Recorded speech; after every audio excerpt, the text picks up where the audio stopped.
Die maschinelle Aufbereitung in unseren Praxen wird immer wichtiger. Heute klären wir im Video, ob der RDG sich rentiert und welche Erleichterungen er mit sich bringt. Hallo Freunde der Füße, heute bin ich zu Besuch bei Euronda. Euronda ist einer der größten Hersteller für Desinfektionsgeräte und was die Hygiene so betrifft. Neben mir ist Michael Postier, er ist Marketingmanager und er wird uns jetzt kurz erklären, was die Firma Euronda noch so alles bietet für die Podologie. Hallo Frau Königsberger, freue mich, dass Sie da sind. Hallo. Ja, wir sind, wie gesagt, Hersteller von Reinigungsdesinfektionsgeräten, aber wir bilden auch den ganzen Instrumentenkreislauf ab mit Ultraschallreinigungsgeräten, Foliensiegelgeräten zum Verpacken der Instrumente und auch Autoklaven zum Sterilisieren hinterher. Dazu gibt es noch zwei andere Produktbereiche mit vielen Bedarfsartikeln, gerne farbig, gerne bunt, dafür stehen wir, und sterile Einmalartikel. Die braucht man aber eher in der Podologie weniger. Das ist mehr für den zahnmedizinischen Bereich. Wir gucken uns heute mal die Aufbereitung an. Das heißt, die Aufbereitung habe ich euch ja, also die manuelle Aufbereitung habe ich euch in einem anderen Video schon genauestens erklärt, wie das funktioniert. Aber es gibt ja ein neues Gerät, das sich immer mehr Podologen anschaffen wollen und müssen. Denn ihr kennt ja die ganze Einteilung von den Medizinprodukten und wer kritisch arbeitet, muss ja maschinell vor manuell aufbereiten oder besser maschinell als manuell. Und da gibt es ein Gerät, das ist der RDG und den gucken wir uns heute mal genauer an.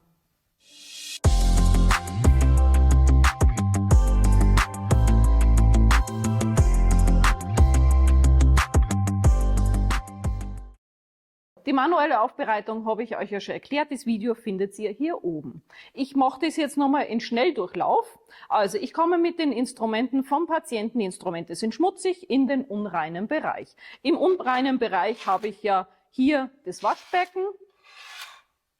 Ich hätte was drunter legen sollen, es bewegt sich alles. Dann habe ich hier den Ultraschall. Im Ultraschall habe ich aber der manuellen Aufbereitung das ganze Desinfektionsmittel drinnen und das muss dann gereinigt und desinfiziert werden. Danach muss ich es abtrocknen und dann wird es eingeschweißt und dann kommt es in den Autoklaven.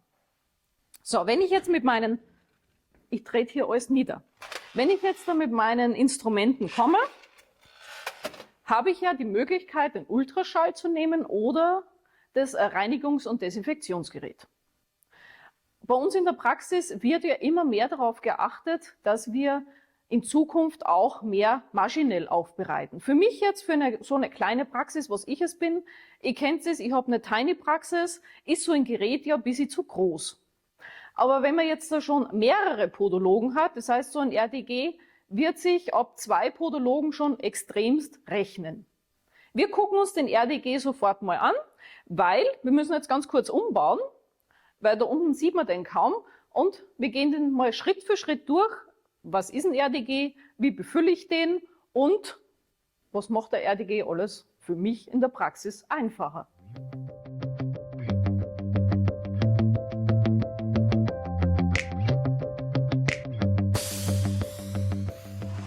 Meine Instrumente sind jetzt vorgereinigt und bereit für den RDG. Muss man den vorreinigen? Ja, man sollte wirklich den Schmodder, also die grobe Verschmutzung, sollte man abmachen, weil sonst hat man das Ganze im RDG drin kleben und man muss dann wieder Stunden verbringen, das Ganze rauszukratzen.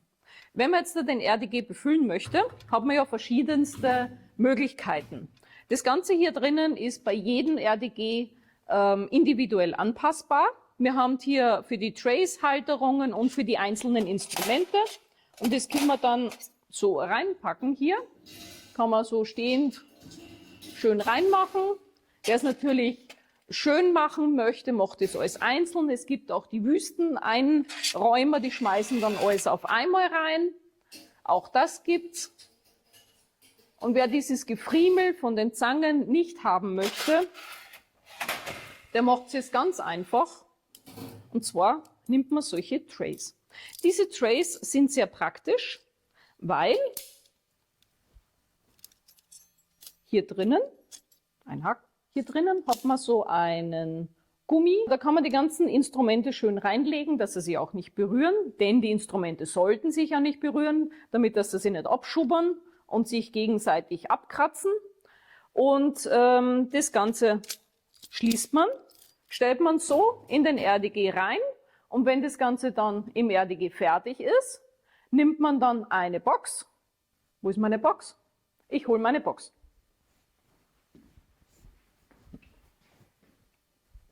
Hier ist eine Box, die ist zwar zu groß, die gibt es auch kleiner. Dann nimmt man das in diese Box rein. Also diesen Tray kann man in die Box reinmachen, das ist mit Filter. Und so wandert es dann in den Autoklaven und man muss das nicht mehr extra anpacken. Also die Instrumente nicht mehr extra anpacken. So, wenn ich den jetzt eingeräumt habe, muss das Gerät ja betrieben werden.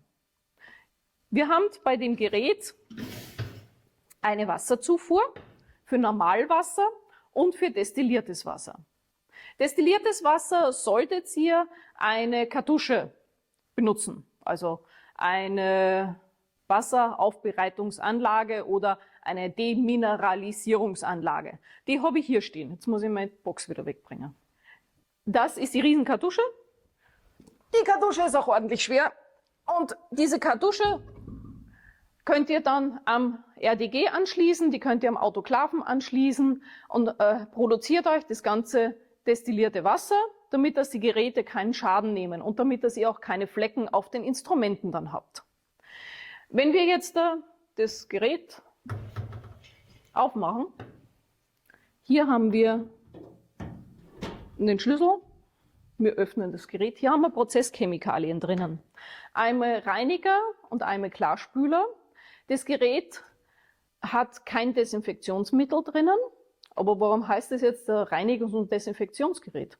Das Gerät desinfiziert mit heißem Wasser. Und zwar mit 90 Grad, 95 Grad.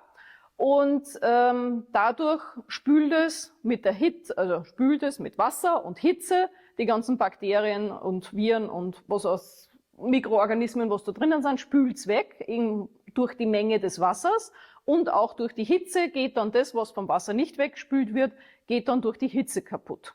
Dazu haben wir ja hier verschiedene Programme, die was man wählen kann.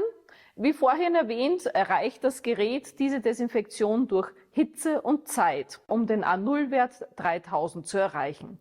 Der A0-Wert berechnet sich aus dieser Formel und sagt uns, wie viele Keime auf dem Instrumentarium überbleiben dürfen, damit das es als Desinfektions gilt. Wenn man die Instrumente jetzt in den RDG reinräumt, muss man darauf achten, dass man die Instrumente wirklich so schnell es geht einräumt, damit nichts antrocknen kann. Weil sollte man jetzt ein Blut haben oder irgendwelche Eiweißpartikel von Eiter, die was auf dem Instrumentarium anpacken oder ja fest werden, dann hat das Gerät es sehr schwer, das Ganze abzukriegen und hinterher sind die Instrumente nicht ordentlich sauber.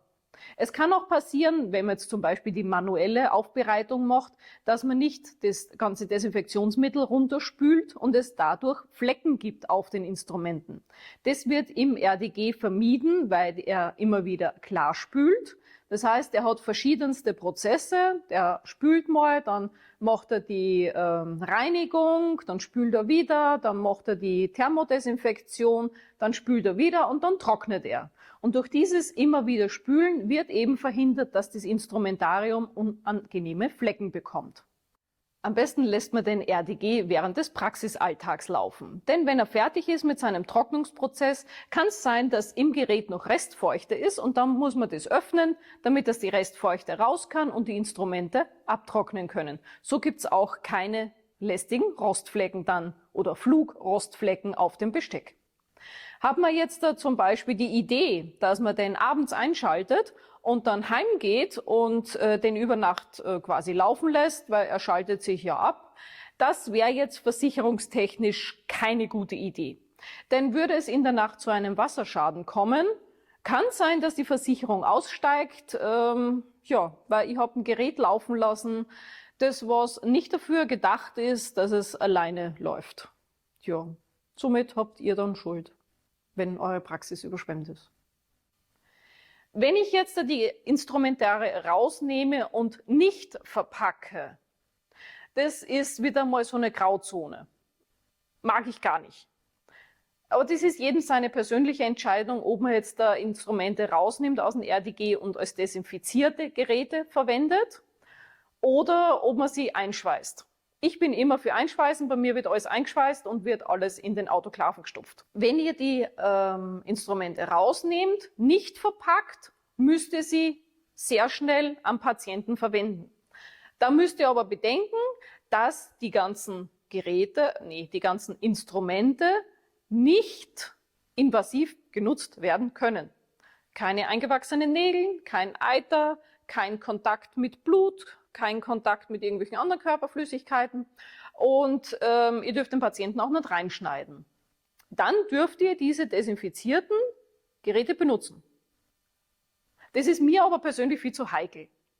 Denn wenn der Patient jetzt kommt, ich weiß nicht immer, hat er jetzt nix, hat er jetzt eine Warze, hat er jetzt eingewachsenen Nagel plötzlich, rutsche ich ab und bin drinnen.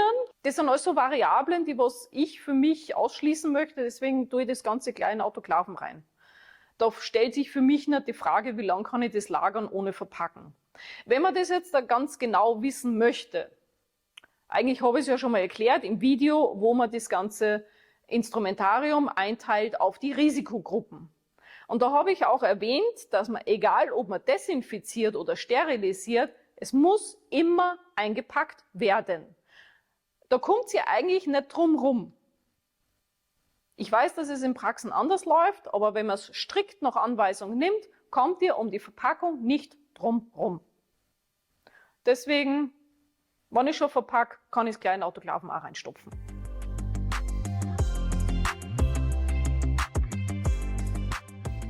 Wenn man jetzt zum Beispiel 3 Podologen hat, lassen wir die mal 3 Stunden arbeiten, da haben wir dann für die Podologen jeweils 4 Instrumente. Wir haben die 3 Stunden gearbeitet, also 4 Instrumente. Wenn ich einen Fehler in der Rechnung habe, schreibt mir das unten in die Kommentare rein, dann kann ich es nachgucken. Also, ich habe jetzt 3 Podologen und habe 3 Stunden Zeit bei 45 Minuten, macht 4 Sätze pro Podologe. Ihr könnt mir das unten reinschreiben, wie viel das macht. Damit habe ich den Autoklav, nein, das ist der RDG, damit habe ich den RDG dann voll. Der läuft dann eine Stunde. Wenn ich jetzt da Personal habe, das was mir die Aufbereitung im Aufbereitungsraum macht, ihr wisst ja, das Personal muss dann die Hygienevoraussetzungen erfüllen, den Sachkundenachweis 40 Stunden muss die Person haben, das heißt die Anmeldedame ohne diesen Sachkundenachweis darf es nicht machen. Wenn ich jetzt da jemanden in den Hygieneraum reinstelle, der muss jetzt da alle paar Stunden diesen Haufen Instrumente alle aufbereiten und das Ganze auch noch manuell, geht sehr viel Zeit ins Land.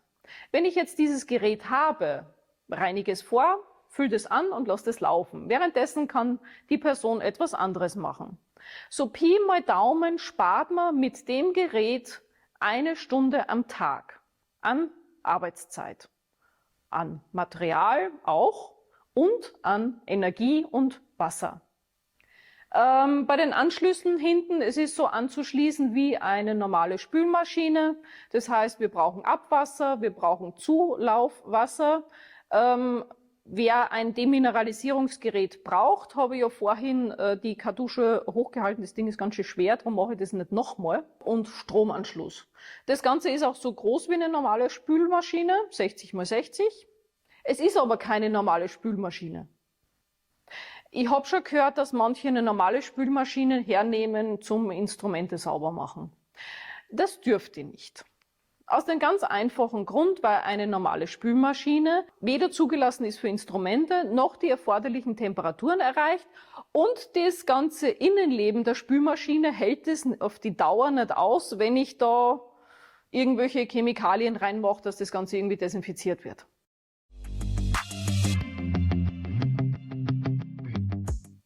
Bei diesem Gerät haben wir jetzt noch die Dokumentation.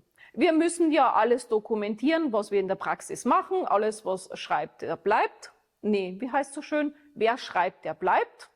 Das Gerät hat eine interne Datenspeicherung. Das kann man hier mit einem USB-Stick auslesen oder man hängt es ins Praxisnetzwerk und dann gibt es auch eine Software von Euronda, wo das Ganze dann eingepflegt werden kann und die ganze Dokumentation vom Prozessablauf, nicht nur vom RDG, sondern auch vom Sterilisator, kann dann schön in der Software zusammengefasst werden und ihr habt alles parat, wenn das Gesundheitsamt kommt und euch überprüft.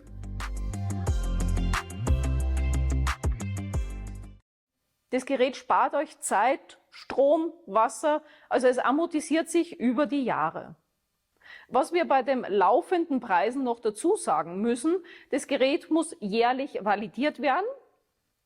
Warum muss eine Validierung gemacht werden? Das klären wir dann in diesem Video mit der Firma Valiprax. Er ist Validierer, was bei mir auch in der Praxis validiert. Und da klären wir das dann ganz genau. Also wenn euch das Thema Validierung interessiert, einfach auf das Video klicken. Die wichtigsten Punkte zum RDG habe ich euch jetzt genannt. Habt ihr irgendwelche Fragen zum RDG, könnt ihr das unten in die Kommentare reinschreiben. Ihr könnt auch gerne einen Daumen hoch hier lassen. Abonnieren wäre super, damit ihr kein neues Video mehr verpasst. Und hier geht's gleich weiter zum nächsten Video, und zwar zum Validieren. Und wir sehen uns gleich im nächsten Video.